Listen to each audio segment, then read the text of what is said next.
Welcome back to Baby Ellis's stories. We now return to The Secret Garden by Frances Hodgson Burnett. Chapter 9. The strangest house anyone ever lived in. It was the sweetest, most mysterious looking place anyone could imagine. The high walls which shut in were covered with the leafless stems of climbing roses, which were so thick that they were matted together. Mary Lennox knew they were roses because she had seen a great many roses in India. All the ground was covered with grass of a wintry brown, and out of it grew clumps of bushes, which were surely rose bushes if they were still alive.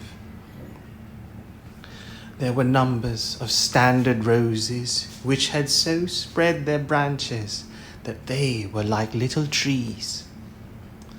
There were other trees in the garden, and one of the things which made the place look strangest and loveliest was that climbing roses had run all over them and swung down long tendrils which made light swaying curtains, and here and there they had caught at each other or at a far-reaching branch and had crept from one tree to another and made lovely bridges of themselves.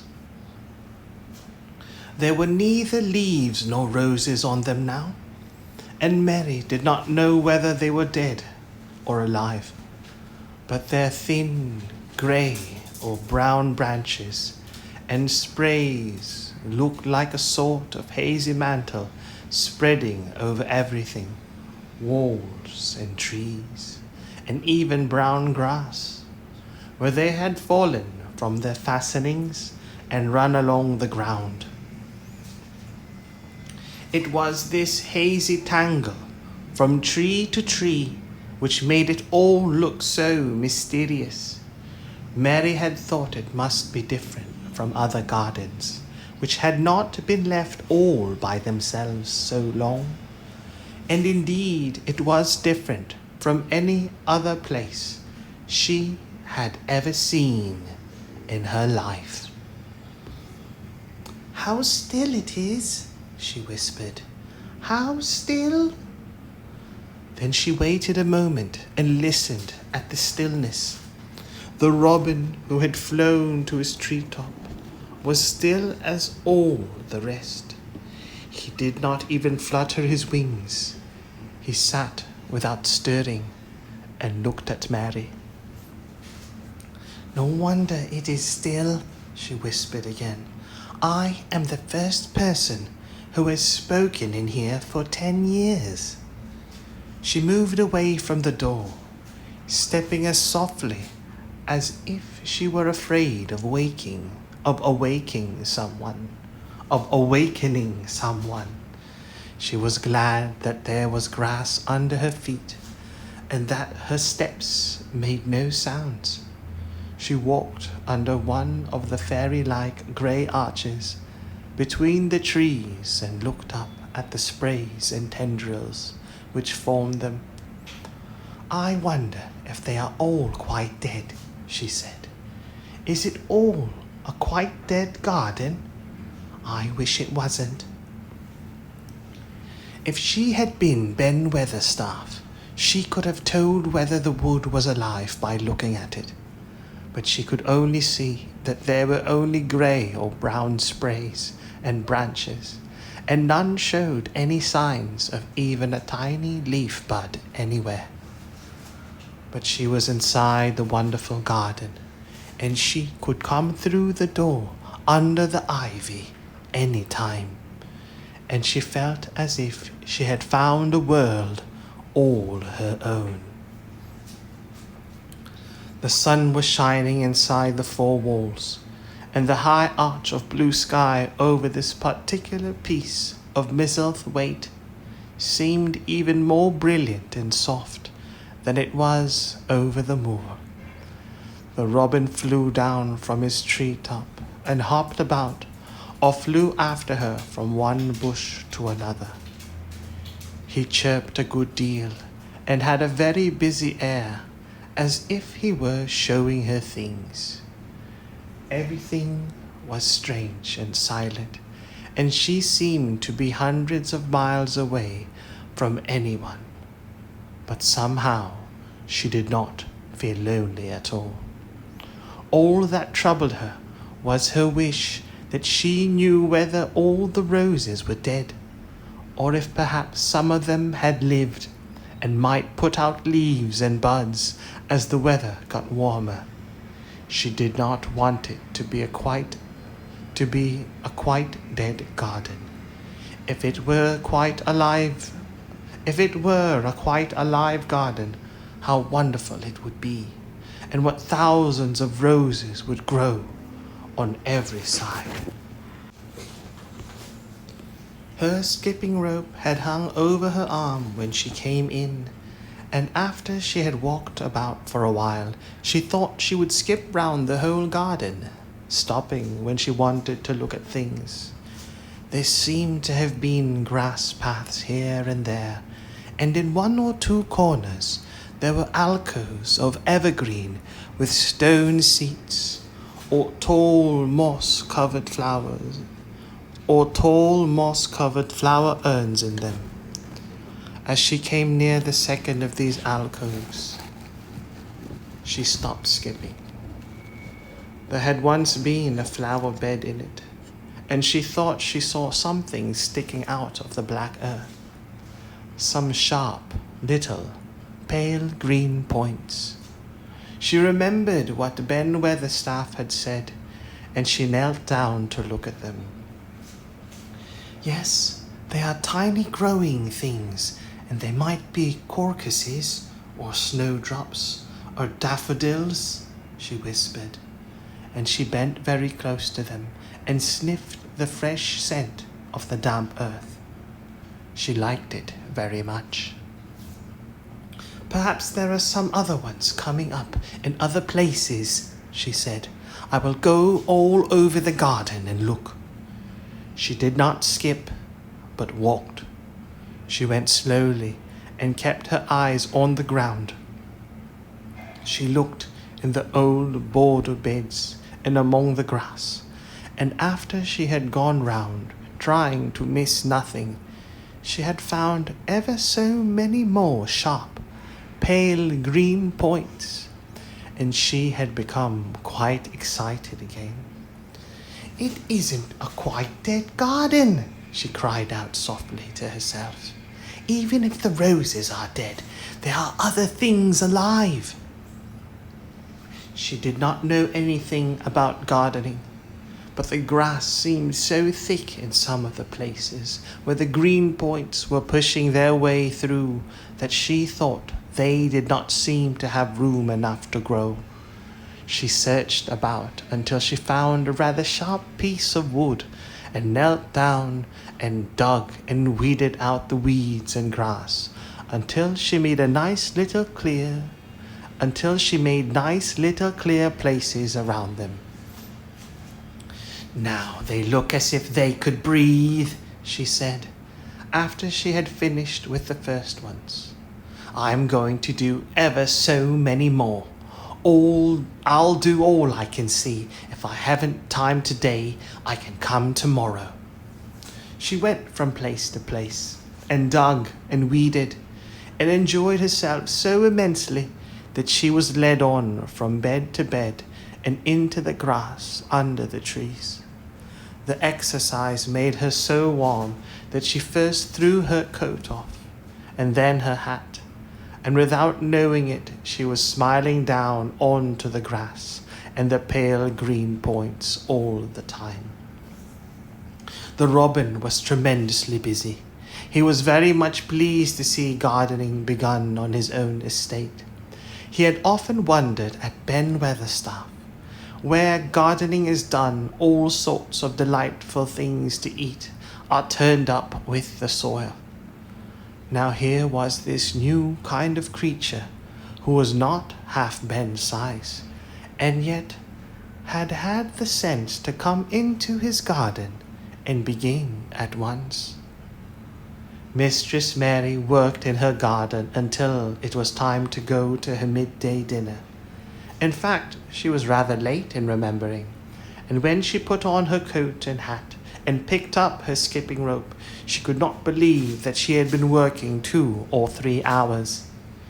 She had been actually happy all the time, and dozens of the tiny, pale green points were to be seen in cleared places, looking twice as cheerful as they had looked before when the grass and weeds had been smothering them. "I shall come back this afternoon," she said, looking all round at her new kingdom and speaking to the trees and the rose bushes as if they heard her. Then she ran lightly across the garden, pushed open the slow old door, and slipped through it under the ivy. She had such red cheeks and such bright eyes and ate such a dinner that Martha was delighted. "2 pieces of meat and 2 helps of rice pudding," she said. Mother will be pleased when I tell her what the skipping rope's done for thee." In the course of her digging with her pointed stick, Mistress Mary had found herself digging up a sort of white root rather like an onion. She had put it back in its place and patted the earth carefully down on it, and just now she wondered if Martha could tell her what it was. "Martha," she said, "what are those white roots that look like onions?" "They're bulbs," answered Martha. "Lots of spring flowers grow from 'em. They're very little ones. The very little ones are snowdrops and crocuses, and the big ones are narcissuses. Narcissuses.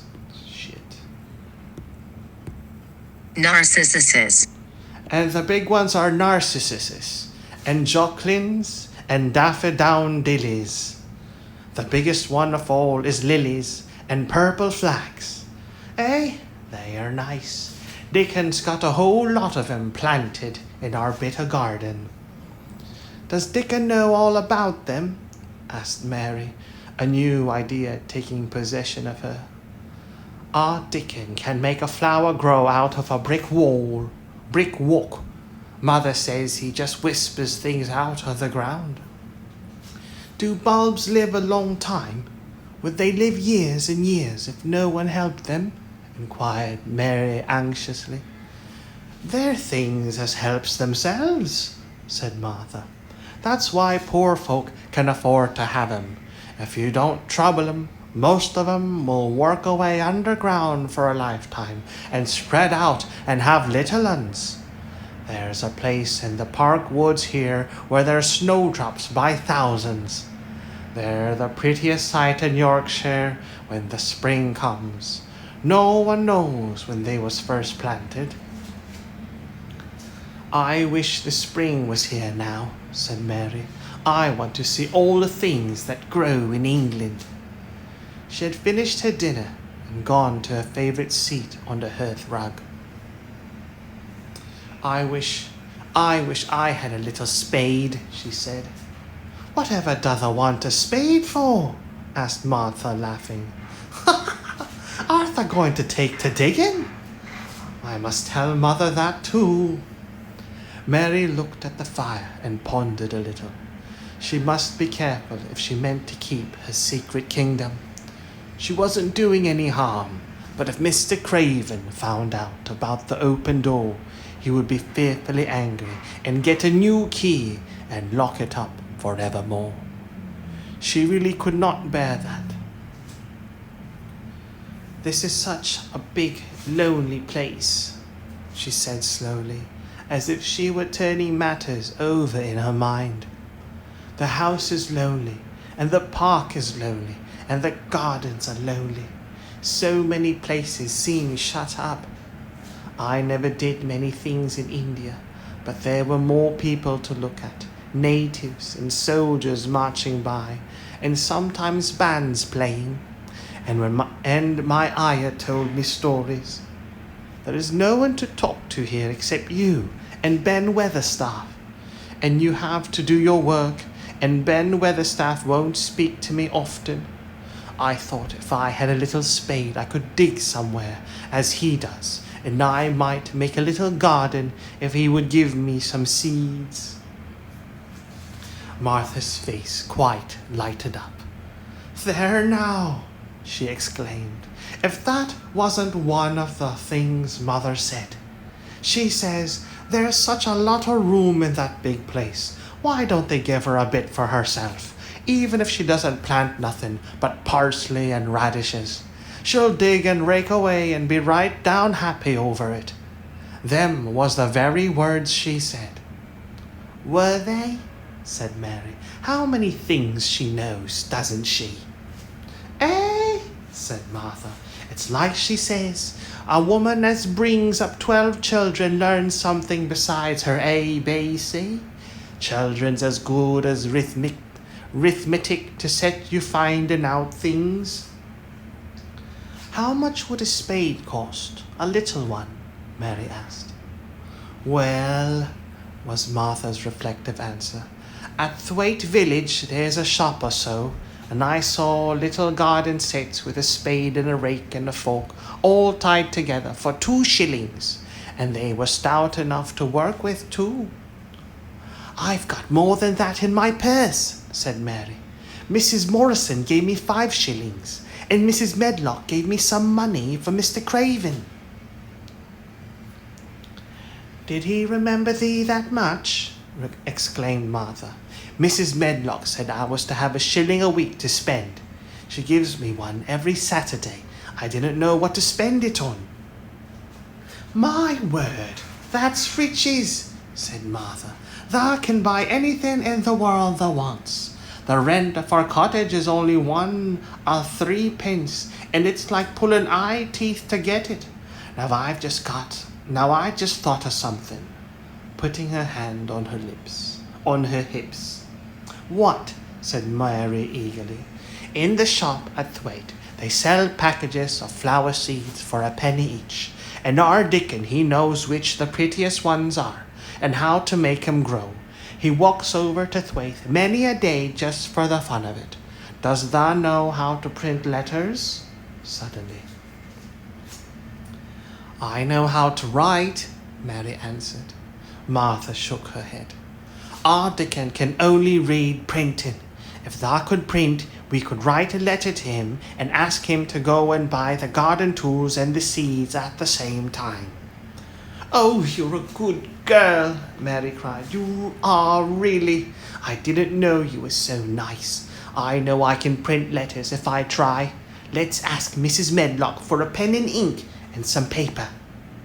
I've got some of my own, said Martha. I bought 'em so I could print a bit of a letter to my mother of a Sunday. I'll go and get it.